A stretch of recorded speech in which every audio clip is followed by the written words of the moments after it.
Muchas bendiciones, hermanos. El Padre Eterno me los bendiga. En esta tarde estamos nuevamente en las instalaciones de Shalom Production para llevar una clase más, que ya son unas, no sé si es la penúltima, pero ya vamos a casi a terminar este ciclo de lo que es historia de la iglesia.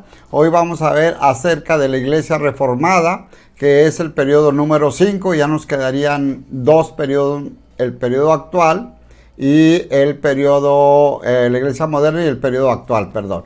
Ya hoy vamos a continuar, vamos a orar, vamos a darle gracias al Padre por esta oportunidad que nos brinda de continuar con esta clase y gracias a mis hermanos, ¿verdad? Que por ahí están tomando nota. Que Padre Eterno me los bendiga a todos. Oremos en esta hora, amoroso Padre Celestial, que moras en los cielos, en la tierra y en todo lugar. Estamos delante de tu presencia, dándote gracias porque eres bueno, grande, nos permite, Señor, vida, salud, tiempo suficiente para poder estar aquí en los estudios. Nos regocijamos en tu presencia. Te damos gracias por todo lo bueno que eres. Bendecimos en esta hora a todos nuestros amigos, hermanos, pastores, ministros, evangelistas que pueden ver posteriormente este video, los que van a estar en vivo con nosotros, ya que por Padre Celestial lo hacemos de una manera sencilla, pero con el fin de dar material para todos aquellos que pregonan tu palabra. Gracias te damos en el nombre glorioso de tu Hijo amado, Jesucristo y Yeshua, nuestro Salvador, a quien daremos siempre toda honra, gloria, alabanza y poder. Amén, amén. Pues vamos a continuar, hermano, y hoy vamos a hablar acerca del quinto periodo de la iglesia. La iglesia está clasificada en 7 periodos, y hoy vamos a dar inicio al periodo número 5, que corresponde el título de la iglesia reformada. La reforma vinieron a poner leyes, estatutos. Vamos a hablar de quiénes fueron los personajes principales en esta época, que aproximadamente duraron unos 200 años. En 200 años se pusieron nuevos estatutos, nuevos reglamentos, se reformó la ley que ya estaba para mejora de las personas. Bueno, entonces vamos a dar inicio, hermano, con esta información. Vamos a hablar sobre el quinto periodo, la iglesia reformada, el quinto periodo general, que es la iglesia reformada. Consta del año de 1453 al año de 1648. Hablábamos aproximadamente unos 200 años. ¿Y qué pasó en esos 200 años? Bueno, recordemos que es de la caída de Constantinopla y abarca hasta la guerra de los 30 años, en el año de 1600. Y también vamos a hablar de las fuerzas rectoras que entendieron a la reforma. Las fuerzas rectoras, los rectores, los líderes, las cabezas de todo este gobierno, de estos movimientos, en estos 200 años, que ayudaron a reformar lo que ya estaba instituido. Y esos 200 años están seccionados en 6 partes, hermano. 6 partes que los vamos a poner ahí en la pantalla. Y la iglesia reformada, como estás viendo en la pantalla, primero habla en la primera parte de las influencias que contribuyen a la reforma. ¿Qué fue lo que ayudó para la que reforma se llevara a cabo este nuevo organismo, este nuevo proyecto? Pues vamos a hablar ahorita, hermano, y no solamente de las influencias, sino también de sus líderes.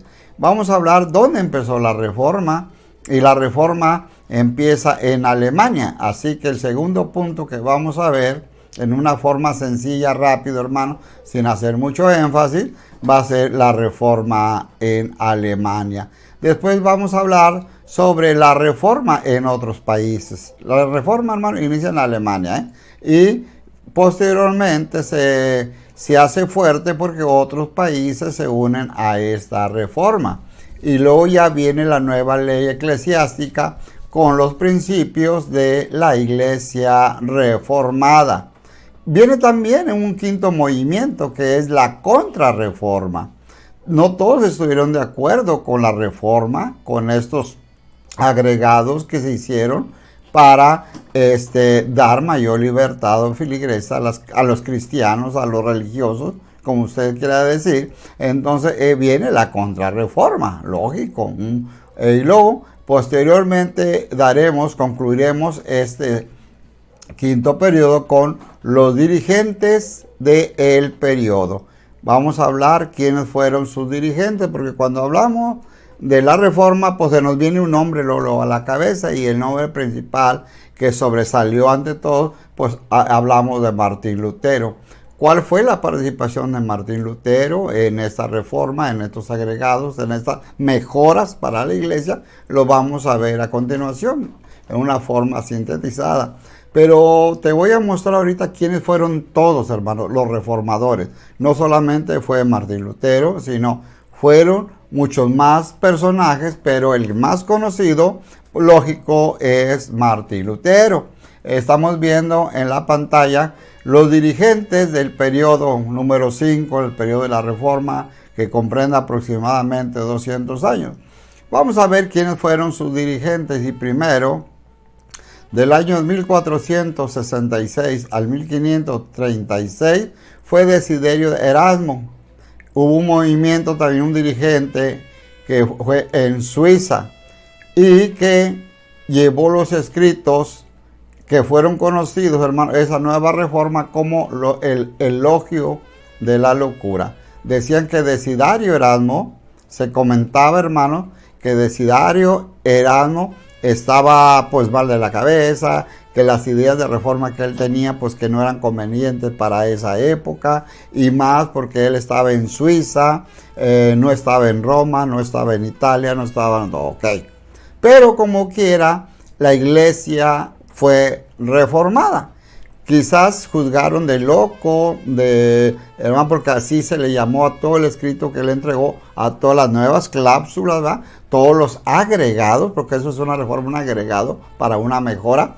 Y se le decía el elogio, o sea, era algo bueno que él había hecho, y así lo llamaba, así se conoció su escrito, el elogio, pero decía de la locura. O sea, lo subían a lo alto y ¡pum!, lo dejaban caer. Entonces, él fue uno de los iniciadores de la reforma.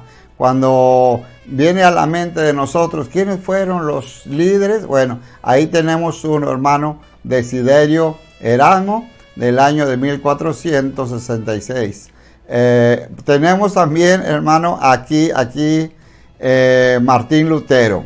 Martín Lutero, ¿quién fue? Pues fue un hombre que se dedicó a restablecer, a organizar o reorganizar, y que después viene la palabra de reforma, reformador. Y él vivió del año se llevó a cabo esto del año Martín Lutero, su movimiento, del año 1483 al año 1546. Fue la época en que Martín Lutero llevó a cabo los nuevos edictos. Posteriormente viene otro reformador, y estamos hablando también bien conocido, pero un poco menos que Martín Lutero, ya que fue Juan Calvino. Y él fue del año 1509 al año 1564.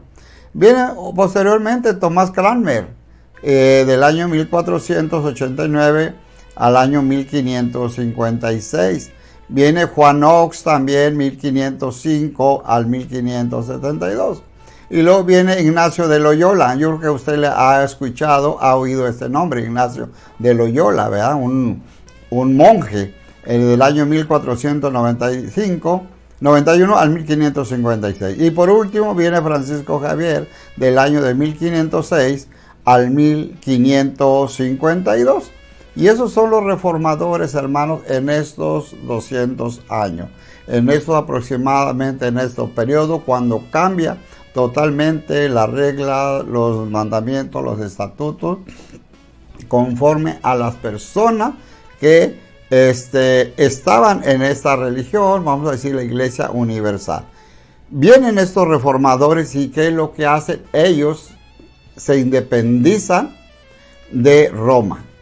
No están 100% de acuerdo con los estatutos, con los mandamientos, con las ordenanzas que Roma estaba haciendo, porque sus mandamientos y estatutos estaban esclavizando al individuo, a la persona.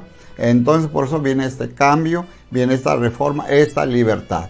Fueron 200 años de cambios, cuando se lleva a cabo esto y empieza un nuevo movimiento eclesiástico. Por eso se llama, hablamos de este periodo conocido como la Iglesia Reformada. No restaurada, ¿verdad? No, sino reformada, que se vienen a agregar nuevos proyectos, nuevas ideas, nueva planeación, pero para el bien de la sociedad, para el bien de los habitantes, para el bien de los creyentes, vamos a decirlo en esta línea, y sobre todo independizarlos de los mandamientos que eran esclavizados, que llevaban una esclavitud hacia los filigreses. Entonces ahí tenemos estos personajes: Desiderio Erasmo, tenemos a Martín Lutero, Juan Calvino, Tomás Cranmer, Juan Knox, Ignacio de Loyola y Francisco Javier.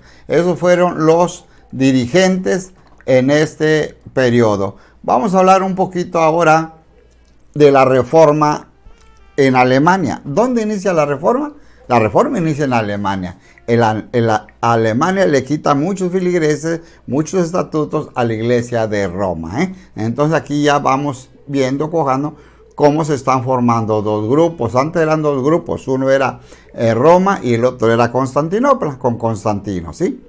Pero pasaron muchos años y Roma siguió gobernando. Pero al llegar al año 1500 aproximadamente, 1400 en adelante, entonces se levantan estos reformistas y se da inicio en Alemania.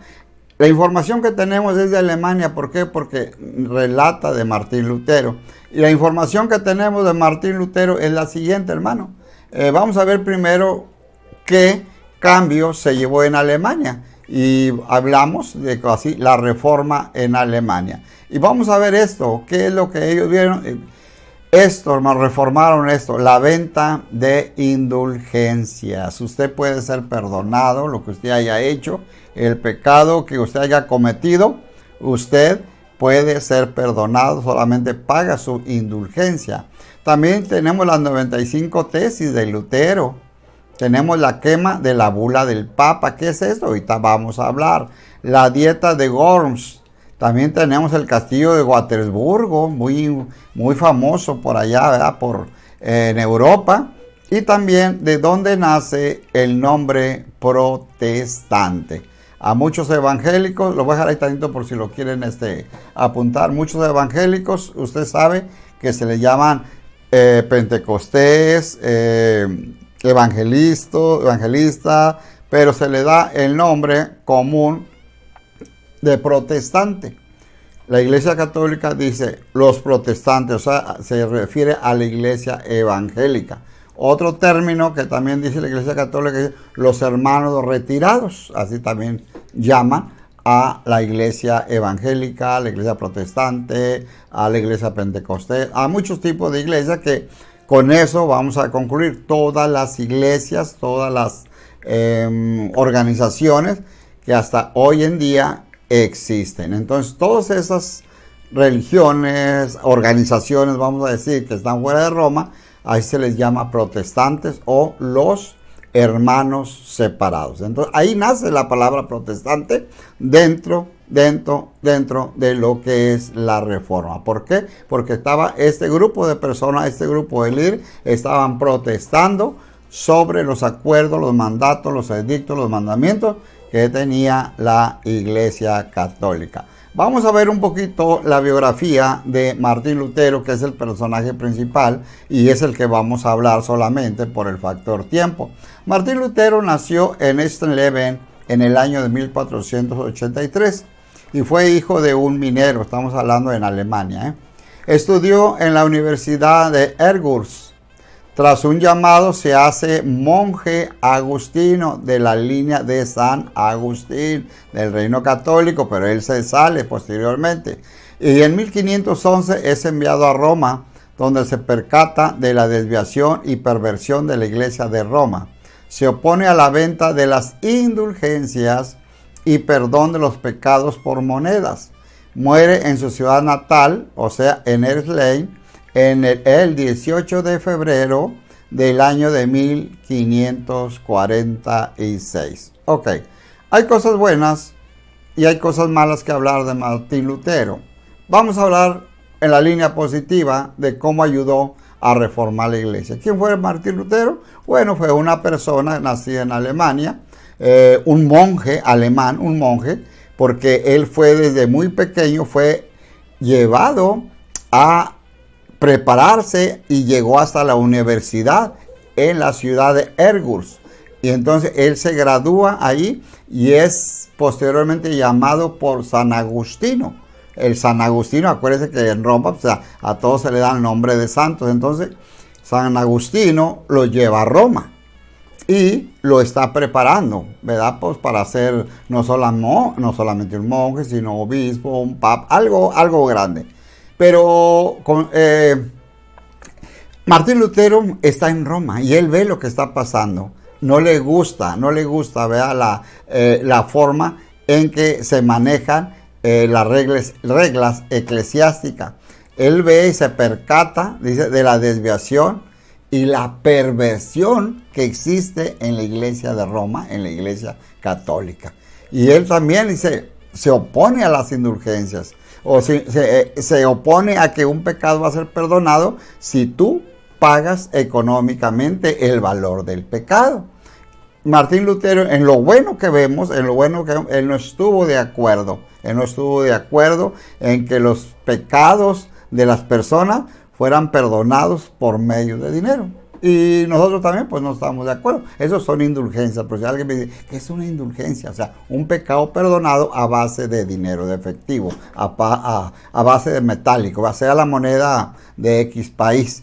Entonces nosotros también sabemos, ¿verdad?, que nuestros pecados son perdonados solamente, hermanos, y cubiertos, perdonados, quitados y lanzados al fondo de la mar, solamente por la sangre preciosa de nuestro Señor Jesucristo o Yeshua HaMashiach. Nada ni nadie puede perdonar nuestros pecados. Y entonces eso, desde un inicio, Martín Lutero no estaba de acuerdo con eso. Entonces nosotros hoy, en el año 2022, hermano, tampoco estamos de acuerdo. Nos ha tocado vivir esta época y estamos ahí al parejo, de acuerdo con Martín Lutero, que no estamos de acuerdo con la institución católica romana. Y Martín Lutero muere el 18 de febrero del año 1546, pero la reforma continúa. Después de ellos vimos que vinieron 4 reformadores más y sigue con lo que Martín Lutero había iniciado.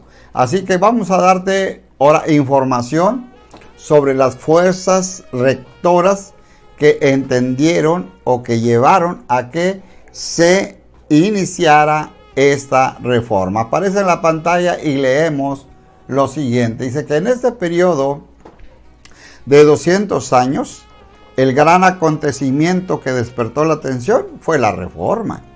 Empezó en Alemania y se esparció por todo el norte de Europa y trajo como resultado el establecimiento de iglesias nacionales que no debían fidelidad a Roma.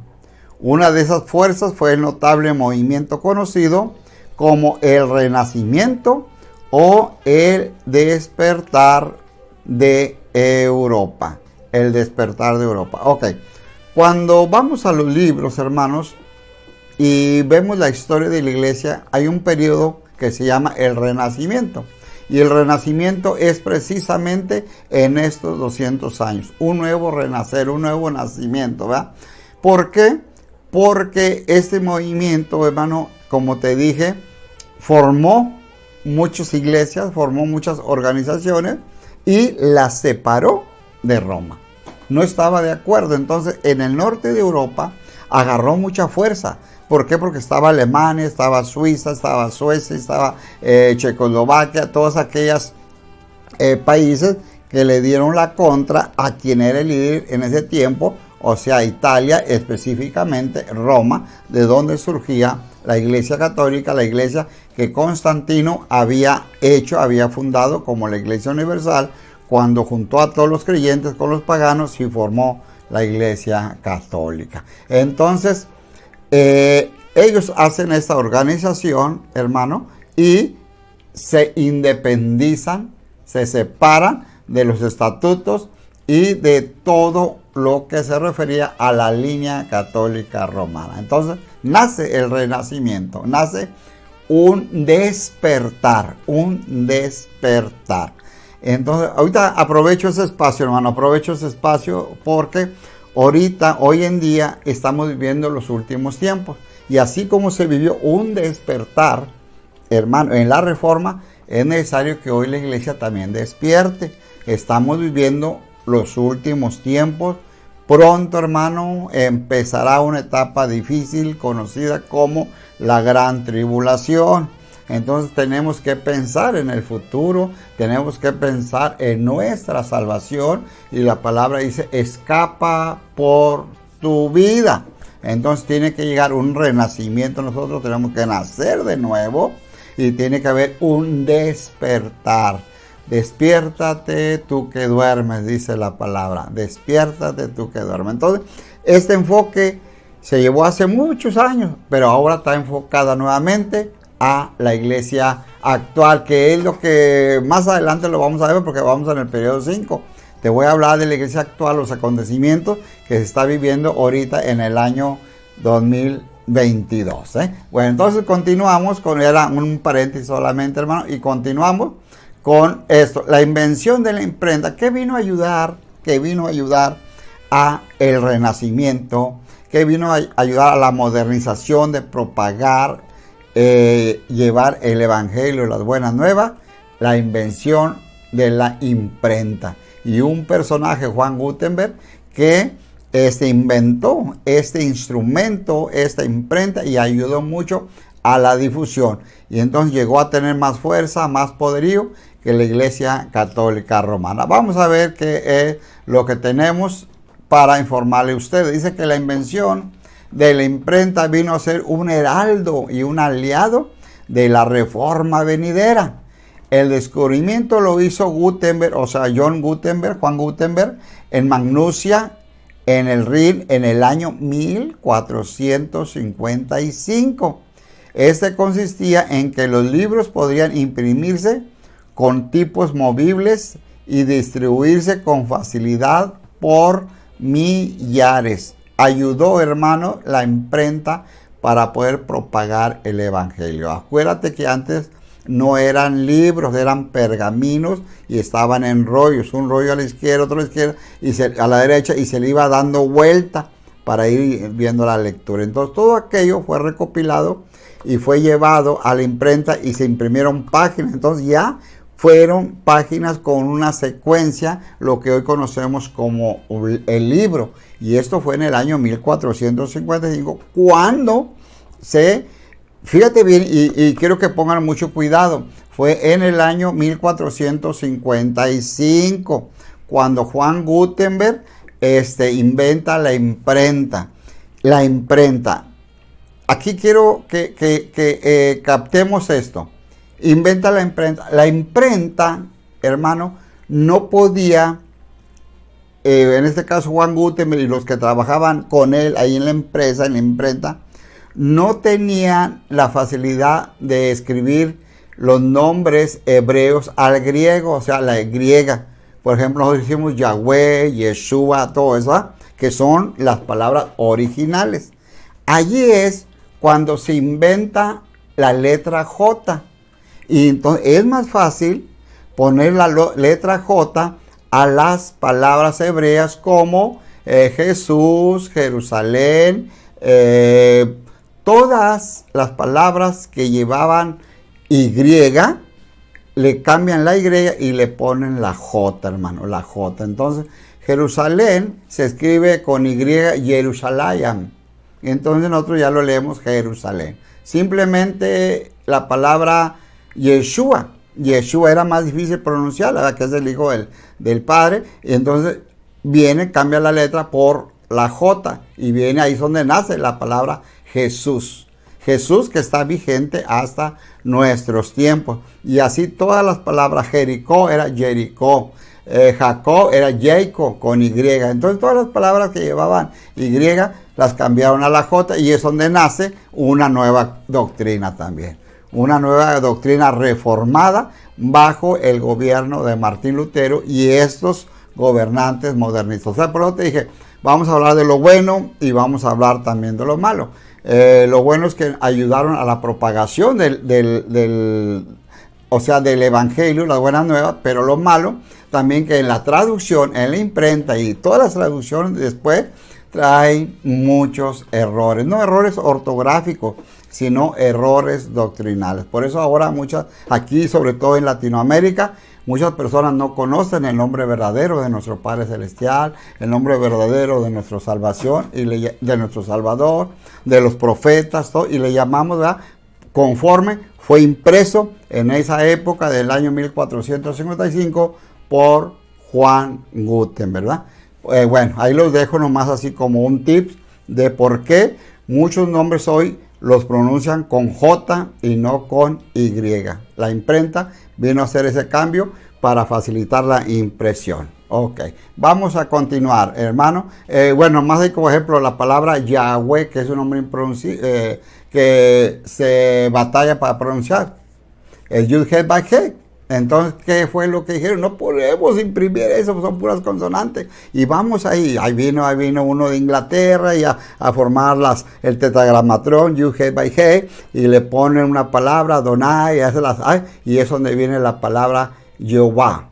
De ahí viene la palabra Jehová con J, pero la palabra Jehová es una palabra inventada por el hombre, no es un nombre divino, no es un nombre divino, no, es una palabra inventada por el nombre. El nombre verdadero es Yahweh o Yud He Vav He, ese es el nombre, el tetragramatrón. Bueno, del año 1455 se cambian los nombres, bueno, que esa es otra materia que vamos a dar, me la están viendo, a lo mejor la damos posteriormente terminando esta, que se llama los nombres de Dios. Cómo nombrar, cómo hablar correctamente los nombres celestiales. Los vamos a ver, hermano, los vamos a ver posteriormente. Vamos a darnos un espacio, ya tenemos la materia preparada, pero lo vamos a dar posteriormente. Vamos a agarrar unos días tenemos bastante trabajo, bendito el Padre, bastante trabajo, pero vamos a agarrar unos días y quiero acabar esta clase porque vamos a dejar unos días de descanso para llegar y regresar a dar la clase de los nombres de Dios.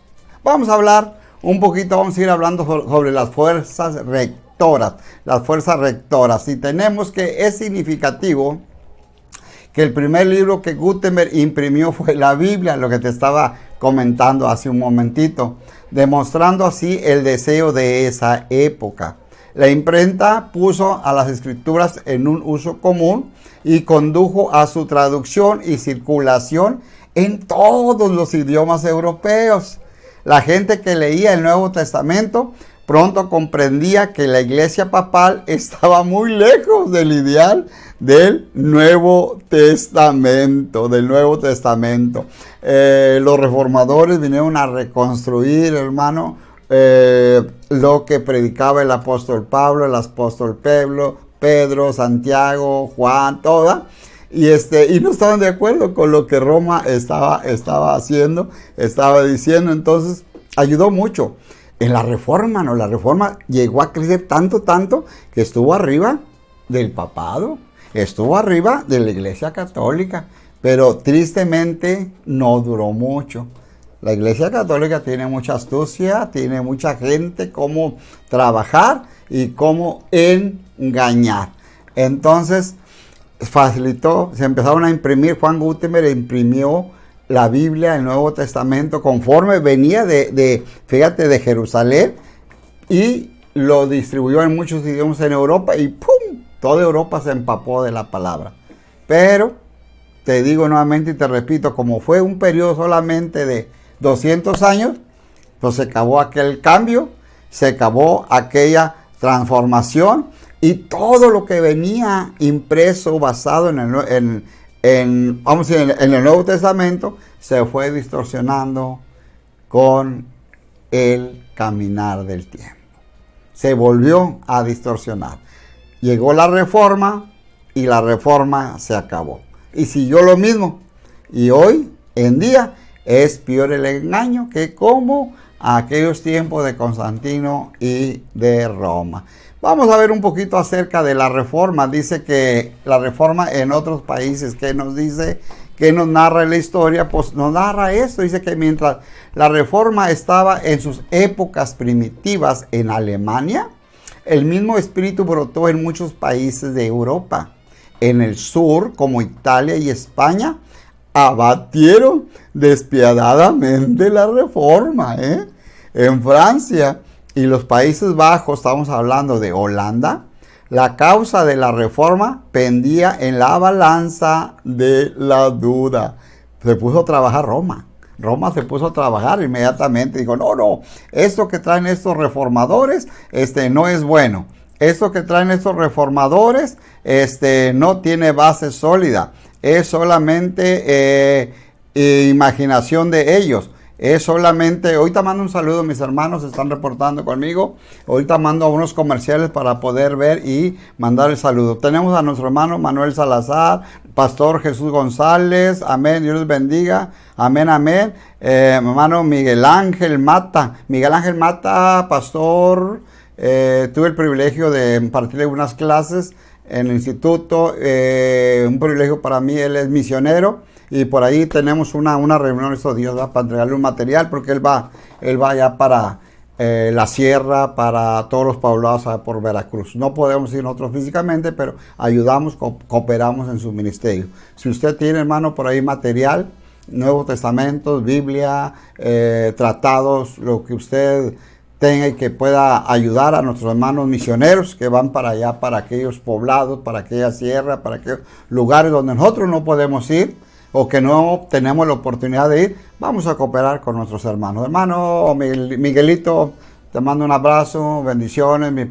hermano pastor Jesús González, igualmente muchas bendiciones, y todos mis hermanos que están ahorita allí en vivo y los que van a ver posteriormente, ¿verdad? Esta enseñanza. Vamos a continuar, hermano, y vamos a hablar ahora, vamos a seguir hablando acerca de la reforma en Suiza.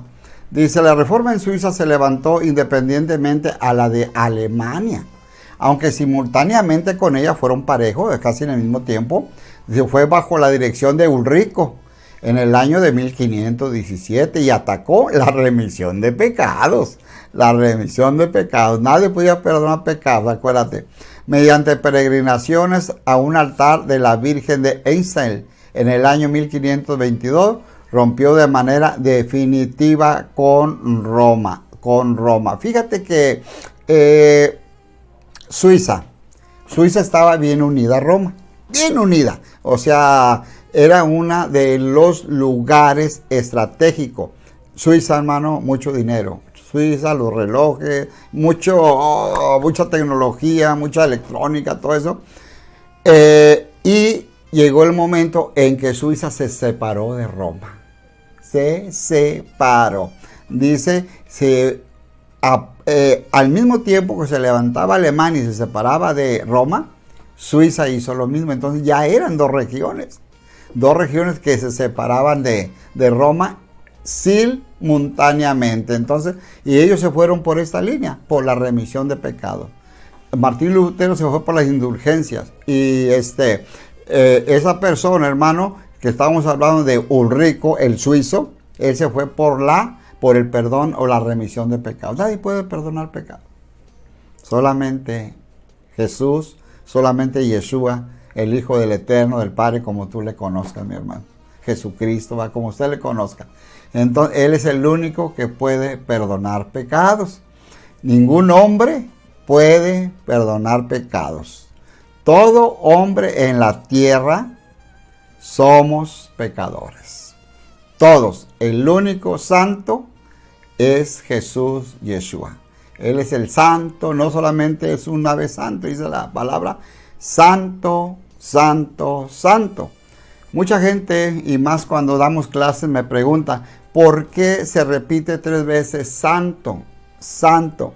Y yo les digo, bueno, por eso simplemente, por el factor tiempo. La Biblia dice en Hebreos 13:8 que Jesucristo es el mismo, ¿cuándo? Ayer, hoy y por los siglos. 3 facetas en el factor tiempo. Entonces, ayer fue santo, hoy es santo y mañana seguirá siendo santo.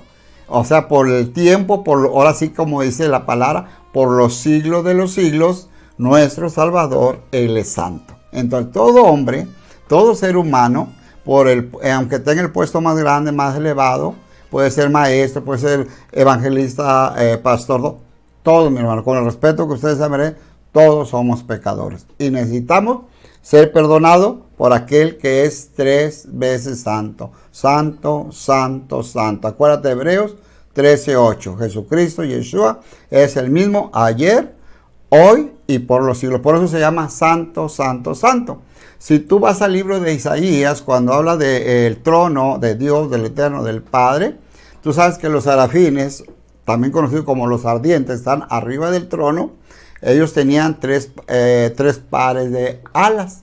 Con unos cubrían sus ojos, con otros cubrían sus pies y con las otras volaban.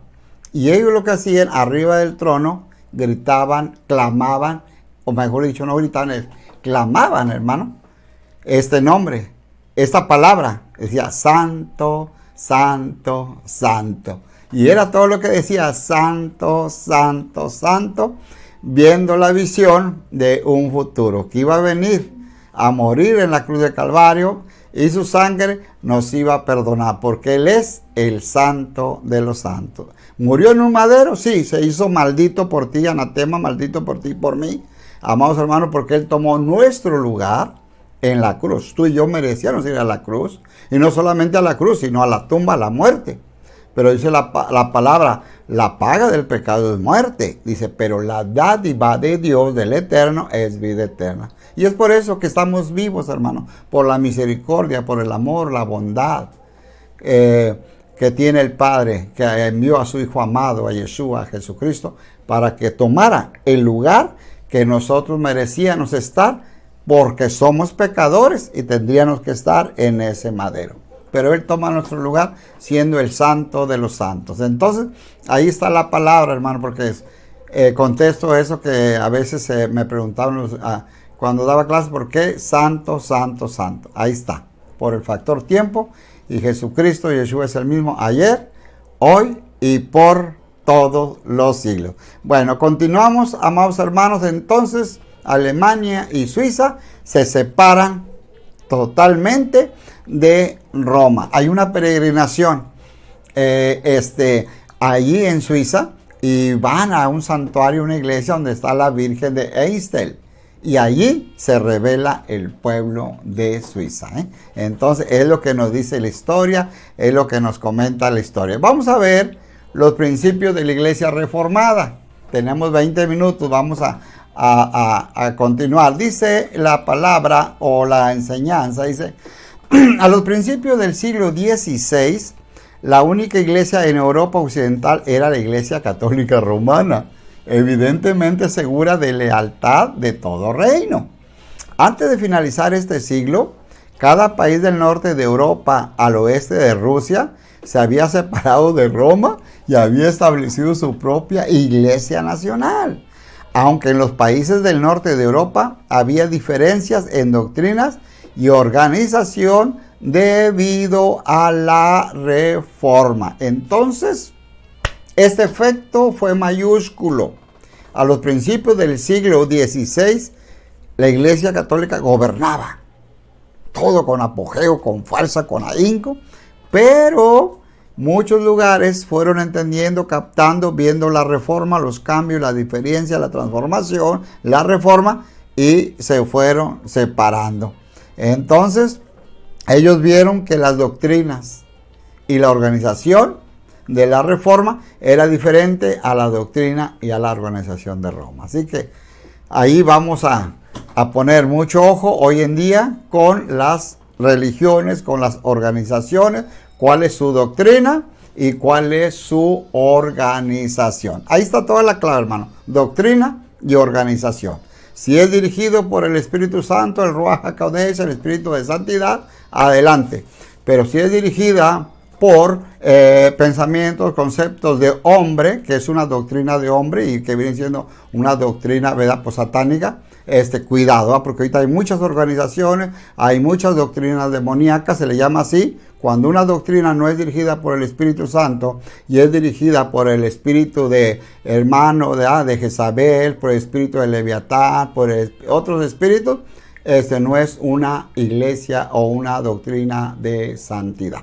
Así que tengamos cuidado, porque esto pasó precisamente en el siglo XVI y es un enfoque para cuando lleguemos a la iglesia actual. ¿De qué sufren hoy las iglesias? Precisamente de doctrina y de organización. No hay doctrina, no hay organización, hermano, están alejados de la dirección del Espíritu Santo y de la palabra. Dice la palabra: lámpara es a mis pies tu palabra y lumbrera mi camino. Si no tenemos esa luz, si no tenemos la palabra que nos guíe, la luz del Espíritu Santo, del Ruach HaKodesh, hermano, estamos caminando a ciegas. Y la palabra dice que un ciego no puede guiar a otro ciego, porque tarde o temprano, ¡pum!, van a caer en un foso, en un pozo. Bueno, los principios de la iglesia reformada, seguimos hablando sobre este tema. Dice que los reformadores también insistían en una religión espiritual, diferente a una religión formalista. Los católicos romanos habían sobrecargado la sencillez del evangelio con múltiples formas y ceremonias que oscurecían por completo su vida y espíritu. La religión consistía en servicios externos rendidos bajo la dirección sacerdotal y no en la actitud del corazón hacia Dios. Ahí está. Lo que yo te hablaba, te decía un momento. Sí, la dirección, pastor, ministro, un dirigente, no es dirigido por Dios, por el Espíritu Santo, entonces es doctrina de hombre. Y esto, amados hermanos, nos lleva a los servicios extremos de una verdadera adoración. Es imitación solamente, imitación. Entonces las múltiples formas en la Reforma y ceremonias llegaron a oscurecer la vida, hermano, y el espíritu en cada uno de los congregantes, de los oyentes, de los filigreses. Eso pasó en el siglo XVI. Te estoy diciendo todo esto, hermano, de la Reforma, porque cuando te hable de la iglesia actual, no vas a creer que es algo de hoy. No, viene de allá, viene todo y viene arrastrando, viene arrastrando. Entonces, una dirección, hermano, donde no está el Espíritu Santo al frente, el Padre, no es una buena dirección. Una organización donde no se lee la palabra, no se lee la instrucción, donde no se cumplen mandamientos, hermano, pues no es una sana organización. Así, bueno, esto viene de allá, ¿eh? Bueno, vamos a continuar con la religión reformada, amados hermanos, y vamos a llegar al periodo de la iglesia moderna.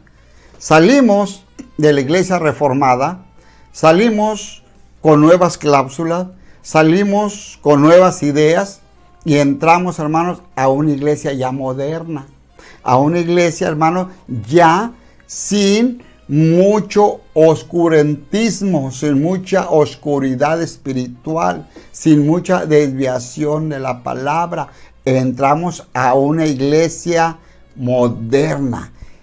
La iglesia moderna, hermano, se lleva a cabo del año 1648 al año 1945. Y aquí vienen muchos movimientos. El movimiento puritano y muchos movimientos. Vamos a hacer una introducción. Vamos a hacer una introducción sobre la iglesia moderna. ¿Cómo es que funciona hoy la iglesia moderna? ¿Cómo es que están organizados sus líderes? ¿Cómo es que están organizados sus dirigentes? ¿Cómo es que están organizados aquellos que están alimentados al pueblo? ¿Hay una buena organización? ¿Hay una buena doctrina? ¿Hay una buena institución? Vamos a verlo, hermano. Y vamos a enfocarnos a aquel tiempo. No vamos a llegar inmediatamente a la iglesia actual. Vamos a la iglesia moderna y vamos a hablar del año 1648 al año 1945. Entonces, si por ahí llevas tus apuntes, vamos a pasar a este penúltimo punto, que es el sexto, y nos habla de la iglesia moderna, y es el sexto periodo general, y se conoce como el movimiento puritano, un movimiento puro. Venía puro por los líderes de la Iglesia Reforma, pero que rápidamente se contaminó. Y esto vamos a abarcar desde la Guerra de los 30 años, allá en el año 1648, hasta la Segunda Guerra Mundial. ¿En qué vino en el año 1945? ¿En qué afectó la Guerra Mundial a la religión? ¿Afectó o ayudó? Entonces, la Guerra Mundial, la Primera Guerra Mundial, checa esto, afectó a los creyentes, afectó a la doctrina. Vino una Segunda Guerra Mundial y afectó la doctrina de los creyentes. Hermano mío, abro un paréntesis para no salirme del tema, viene una Tercera Guerra Mundial. Y esta Tercera Guerra Mundial nuevamente, hermano, va a desviar la fe de muchos creyentes. La Tercera Guerra Mundial, conocido proféticamente, es la guerra de Gog y Magog, Ezequiel 38 y 39. Va a acabar con la fe, hermano, con la creencia de muchas personas. Entonces, la Primera Guerra Mundial afectó, sí, a la iglesia moderna de aquel tiempo. La Segunda Guerra afectó a la iglesia moderna de aquel tiempo, sí afectó. Ahora, la Tercera Guerra Mundial afectará a la iglesia actual, claro que va a afectar. Si nos vamos en el arrebatamiento, en el rapto, como tú lo quieras llamar, en el advenimiento, como quieras llamarlo, quizás no pasemos por la gran tribulación. Pero si muchos se quedan a la gran tribulación, su fe, hermano, su fe va a menguar. Si es que tienen fe, va a menguar. Porque si tienen fe es para irnos. Los que no tienen fe, pues lógico, se quedará. Entonces, si no hay fe, va a venir el espíritu del anticristo. Y así como dañó en la Primera Guerra Mundial, en la Segunda Guerra Mundial va a venir el anticristo. Mira, voy a decir bien claro, en la Primera Guerra Mundial, en la Segunda Guerra Mundial se levantaron hombres, líderes, que fueron llamados anticristos. Pero era una sombra, era una imagen de lo que iba a venir posteriormente, ahora que se da inicio a la Tercera Guerra Mundial. Viene el anticristo, el verdadero. Los otros fueron solamente sombras e imagen de lo que va a venir posteriormente, ¿sí? Entonces se presenta el hombre de maldad, el hombre de apostasía en esta Tercera Guerra Mundial. Esperemos, amados hermanos, pastores, ministros, que no estemos presentes aquí en la tierra cuando se lleve a cabo el inicio de la guerra de Gog y Magog, que es la Tercera Guerra Mundial, porque ahí va a aparecer este líder. Si en una de ellas apareció Hitler, en otra apareció otros líderes de otros lugares, entonces en esta va a aparecer el anticristo. Entonces vamos a entrar a darle una breve explicación a lo que es la iglesia moderna y vamos a hablar un poquito sobre este periodo conocido como el periodo puritano. Dice que es el sexto periodo, hermano, la iglesia moderna, el movimiento puritano. En nuestros estudios del periodo moderno, los últimos 2 siglos y medio, nuestra atención se dirigirá especialmente a las iglesias que surgieron de la Reforma.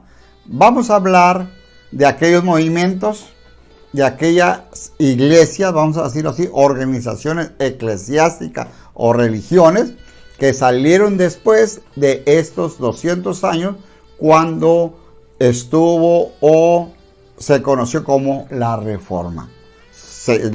Hubo muchos seguidores, hubo muchos movimientos. Entonces aquí es donde entra, hermano, nuestro estudio y damos inicio, porque la iglesia, vamos a ver qué nos dice la iglesia, qué nos dice la historia acerca de las iglesias, de las instituciones, y sobre todo nos interesa ver esto, qué habla de la iglesia católica, y cuando estemos en la iglesia actual, yo te voy a decir al último, según Apocalipsis, quién es la iglesia católica. Así que vamos a ir desmembrando poco a poco esto y vamos casi ya llegando, ¿verdad?, a la terminación de este estudio. Bueno, dice que la Iglesia Católica Romana ha seguido su propio camino, aparte por completo del mundo protestante, y está fuera de nuestro horizonte.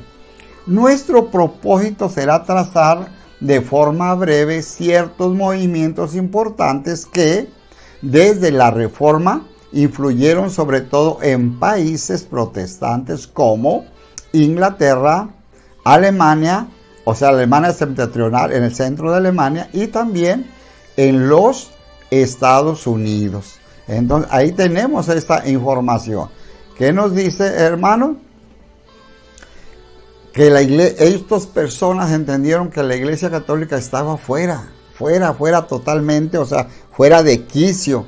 Dice, y fue como nacieron estos movimientos importantes que influyeron mucho en los países como Alemania, Inglaterra, Estados Unidos, y ya hablamos de Suiza. Entonces, estos movimientos surgieron en estos países y fueron en su tiempo florecieron, pero conforme fue avanzando el tiempo, fue menguando en su poder y en su autoridad eclesiástica. Te voy a dar algunos puntos que vamos a analizar. Dice, poco después de la Reforma, tres diferentes grupos aparecieron en la iglesia inglesa. Uno, el elemento romanista, que buscaba amistad y nueva unión con Roma.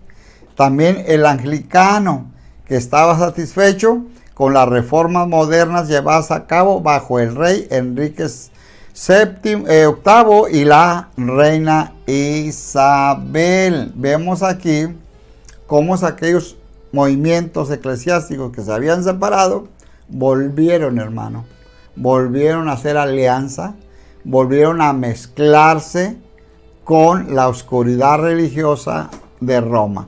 Y uno de ellos, hermanos, estamos viendo, fue la religión vamos a hablar todo el movimiento eclesiástico que había en Inglaterra. Entonces, empezó nuevamente, ¿qué pasó aquí? Roma empezó nuevamente a recoger. Tiraba el anzuelo y ya de cuenta que traía así el pescadito, y empezó a recoger, empezó a darles a proponerle nuevos tratados, nuevos edictos, y ellos mordieron el anzuelo y volvieron a caer a las redes. Por eso dice la palabra que el enemigo lanza, hermano, a la cuerda, el lazo, y para agarrar a la presa, y este es el lazo del cazador, y así estuvo cazando a las presas durante aquel tiempo, aquel periodo después de la Reforma. Hubo un tercer grupo, dice, fue el grupo radical protestante que anhelaba una iglesia igual a las establecidas en Ginebra y Escocia. Este último grupo llegó a conocerse como puritanos alrededor del año 1657. ¿Quiénes fueron los puritanos? Bueno, fue un grupo que se oponía con tanta fuerza al sistema anglicano bajo la reina Isabel. La reina Isabel no solamente tenía gobierno político, jurídico, sino también tenía poder religioso. Entonces este movimiento puritano dijo, no, nosotros nos separamos, no queremos mezclarnos con esto, no queremos mezclarnos con la idolatría, con el paganismo, con estas creencias falsas, con estas creencias de hombre. ¿Por qué? Porque los estatutos los ponía la reina Isabel, los estatutos los ponía el sistema anglicano, hermano. Entonces ellos se separaron de este gobierno, se separaron, y ¿qué fue lo que hicieron? Se fueron adhiriendo, uniendo nuevamente a la iglesia de Roma. Ese fue el movimiento puritano. Te digo, hubo muchos movimientos. Te voy a hablar de otro movimiento. Tengo algunos segundos. No vamos a ir a anuncios, no vamos a ir a comerciales.